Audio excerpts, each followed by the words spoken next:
Hey everybody, how's it going? Stab coming right back at you, and today I'm going to be talking to you about some stuff that I found at the local thrift shops and a couple of items that I picked up off of Amazon for a pretty damn good price. And well, I guess one of them I got for a really good price, and then the other one was a brand new release that I pre-ordered.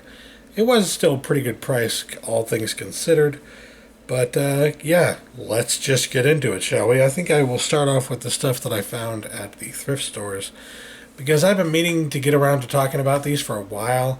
I've been picking them up over the course of a couple of months now, and I just never got around to putting them in a video. So let's do that, shall we? So the first one of note here is Kung Pao Enter the Fist.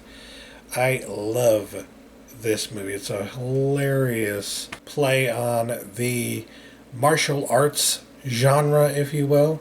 I mean, there are a bunch of movies like this now, or at least a few I can think of, that kind of make fun of or kind of exaggerate some of the things that we see, some of the tropes that you see in martial arts films. But this one I feel like is special because they actually took a real martial arts film, a real movie, and then just like dubbed over it and inserted Steve Odekirk, I think that's his name, Steve Odekirk, into it, and then had him pretending to like speak a different language and had him voice over his speaking a different language face. It's got some funny stuff, some pop culture stuff in there as well. Regardless, though, I feel like it's endlessly quotable, and it's just one of those silly, goofy movies that I feel like most people, if you haven't already seen it, I mean, where have you been? But most people have seen it. Most people have at least heard of it. And most people who have seen it enjoy it quite a bit. I know I love it. But I never got around to getting the DVD until now because I kept waiting for them to do a Blu-ray release, and then they never did. Maybe, if we're lucky, what tends to happen is I'll buy something. I'll finally relent and break down and buy something that I've been wanting to come out on Blu-ray or to come to a specialty label for the longest time. And then after I go ahead and finally decide to buy that item, it happens. It comes out on a specialty label. The most recent example I can think of, other than what I'm going to mention today, and the one I'm going to mention today, the most recent example I can think of is you could probably remember a few months ago I got Blue Velvet, the regular release of Blue Velvet on Blu-ray for $5.99. I finally relented. I was like, well, doesn't look like this is going to come on any other special version of it or anything like that, and I want to see the movie, so I might as well get it here for $5.99. Lo and behold, a week after I bought that frickin' Blu-ray, Criterion announces they're doing a special Blu-ray release of the film. Of course. That's how it works with me. I am the one in the universe who must purchase the item that is the not as good version in order to see the actual good version to come out. Another example of that would be I got Memoirs of an Invisible Man. I broke down and bought that DVD for like $15-20 or something like that. I think actually I used an Amazon gift card to get it. I can't remember exactly, but that may have been what happened. Regardless, I finally relented and broke down and got the DVD because I'd been waiting for so long for them to put it on Blu-ray, and I really wanted to watch the movie again, and I was really happy with it. I'm like, yay, I finally got the movie I wanted. Yay, even though it's on DVD, I'm glad that I finally have it. And then they announced the Shout Factory release, which of course I got the Shout Factory Blu-ray. But it just seems like every single time it has to be me. I have to be the one to finally relent and buy the crappy old version of the film in order for them to finally decide, okay, we're going to put out a newer version of the film. So in this case, I'm just hoping for a good old HD transfer of Kung Pao Enter the Fist on Blu-ray. That's all I need. That's all I want. That's all any of the fans really want. Just please give us that much. So, yeah. Either way, I mean, I only paid a couple bucks for this, but I definitely wanted it in my collection. And if it means that maybe at some point they're going to put this on Blu-ray because I bought it, I'm not stupid enough to actually think that's how it works. But if it does, well, I did you all a favor. All right. Next up, I got Schoolhouse Rock. Most of you remember Schoolhouse Rock from back in the day. I've got I'm Just a Bill, and then Conjunction Junction, what's your function?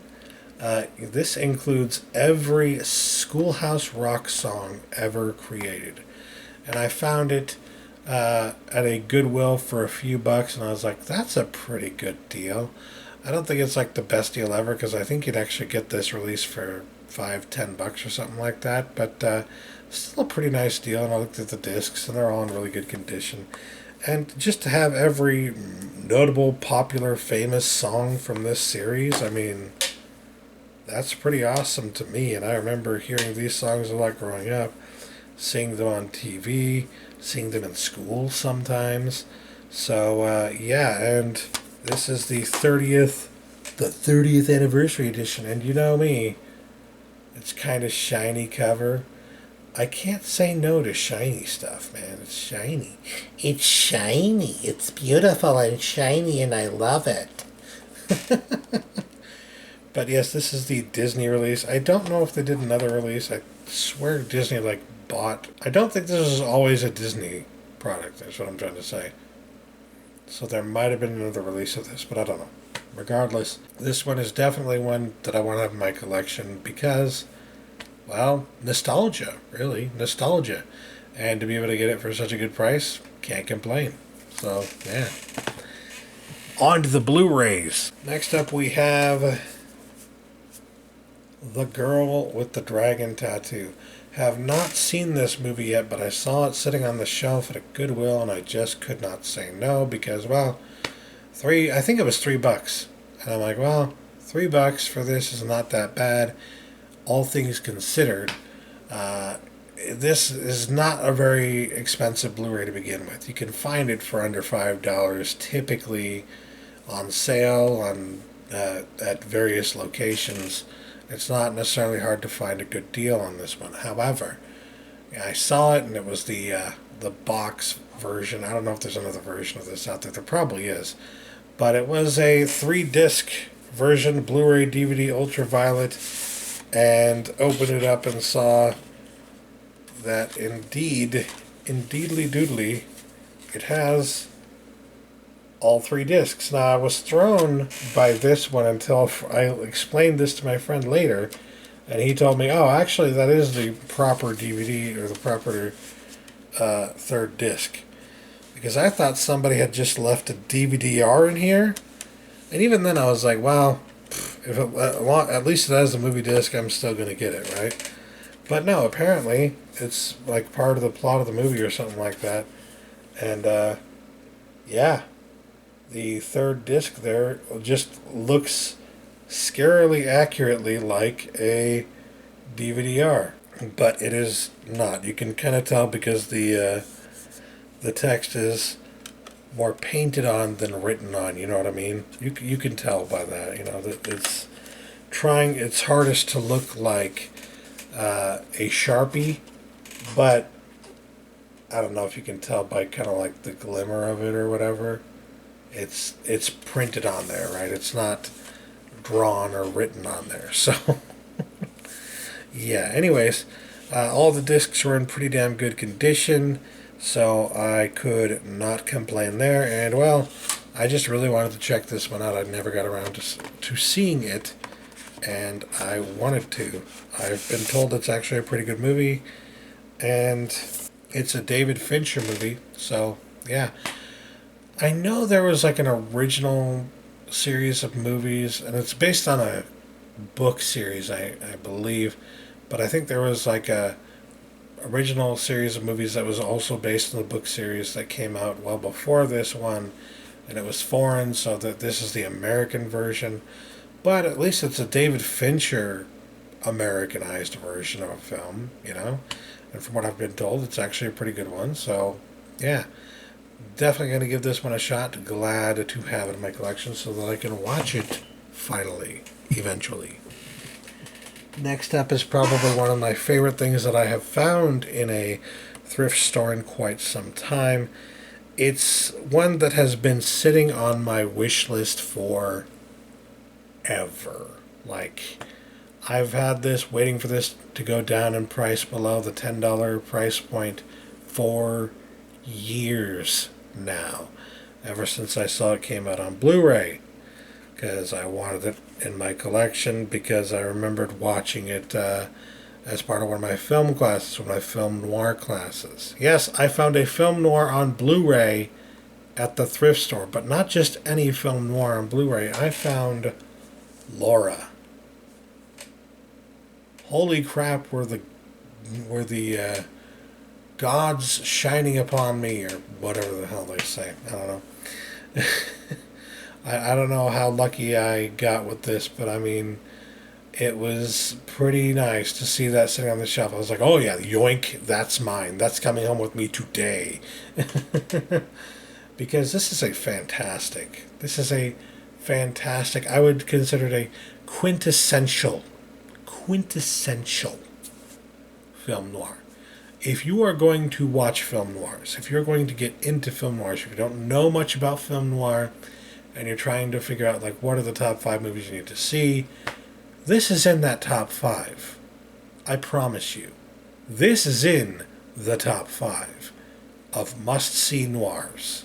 So, yeah, and this one is directed by Otto Preminger. It may not be something that you would recognize, because, like, well, Gene Tierney and Dana Andrews, like, some film fans probably know those names very well. But they're not necessarily they don't stand out as much as some of the other names from the era, like Humphrey Bogart, if you will. You know what I mean? So, you know, it's not going to stand out as much because of that. But in terms of just being one of those quintessential film noirs, it's pretty important. It's pretty notable. It's pretty significant. It's a very good movie that I highly recommend everybody check out at some point. And I'm just glad that I was able to find this for $4. Actually, now that I think of it, I think it was actually $6. Yeah, it was $6. So, like, not a huge discount from what you would pay on eBay or Amazon. I think it's usually between $9 and $11 on sale. But regardless, it's enough of a discount that I was definitely glad to see it there. So, yeah. And now, it's finally in my collection. Oh, thank goodness. That is that for all of the stuff that I picked up at the thrift stores. Thrift stores.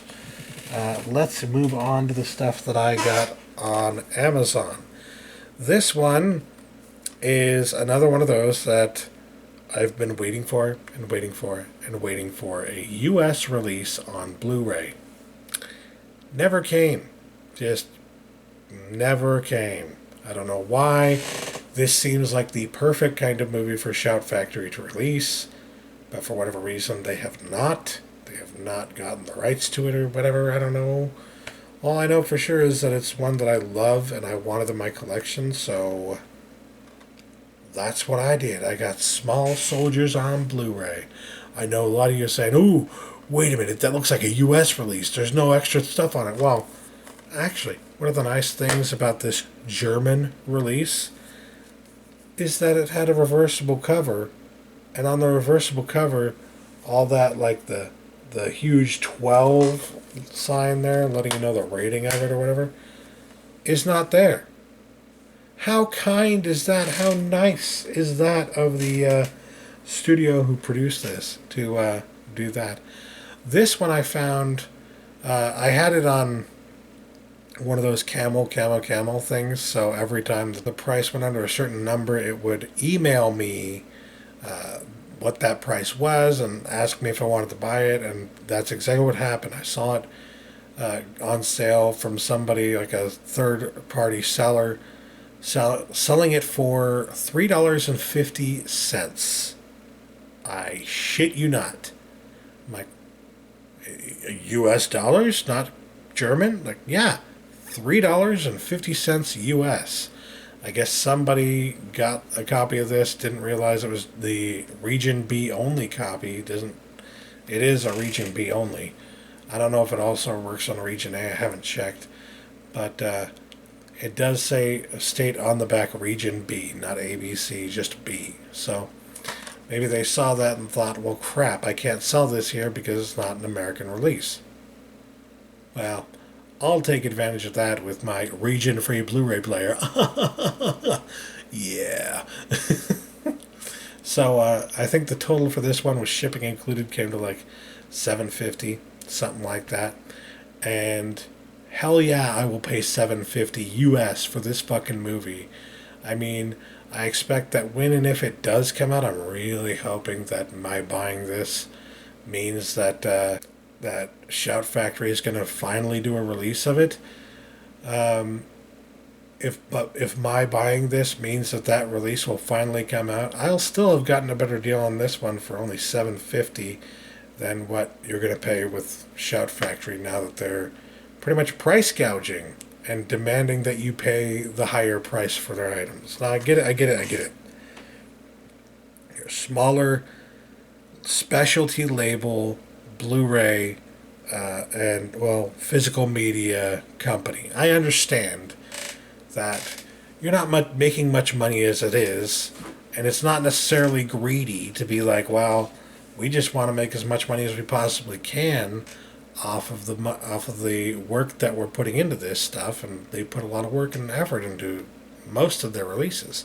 So I'm not shitting on them because of that. I'm not saying that they don't do good work. I'm not saying that they don't deserve to make more money. I'm not saying that they shouldn't charge the prices that they do. I'm just saying that if Criterion does it for pretty much the same, if not lower prices than you do it, there's a fucking problem, alright? Criterion is the pinnacle, alright? Criterion Collection is the pinnacle of all physical media, all home media. Undoubtedly, undeniably, you can't deny that. Not even somebody working at Shout Factory can say that they're better than Criterion. That would be a farce to say that, alright? And yet they're charging, in some cases, more than Criterion would charge for the same content. What? What makes you think that's okay? Shout Factory. What makes you think that's okay? Like, why do you think people are always waiting for better sales and now you're never going to give it to them? That's my main issue. It's like, if you haven't noticed, they haven't put any of their stuff on sale in years now. It's been a good year or so since they've had an actual decent sale from Shout Factory. It's become a goddamn joke when they do have their sales, because it's like, 10% off, 15% off of MSRP, which, by the way, you can get every day of the week, 365 days of the year on Amazon. That's not a sale if I can go on Amazon any fucking day of the week and get it for that fucking price. Stop fucking around. People who can't afford to spend as much on your fucking titles, if you're trying to move some of those titles, drop them to like at least the $15 price point, which it seems like even in this climate they're not willing to do even that. So I mean, I don't know. It's just one of those things. I got off on a rant and tangent about Shout Factory, but regardless of all that, I'm willing to admit I would love to see them do a release of Small Soldiers on Blu-ray, at least so that everybody else can get a good high definition copy of it. You know what I mean? I don't know if I would immediately rush out to buy that version of it because I have this one and because the price would probably be ridiculous, but regardless, I still want everybody else to be able to get that. And yeah, that said, moving on to the next thing that I ended up buying and then randomly got a better release of, because that's how things work, Night on Earth.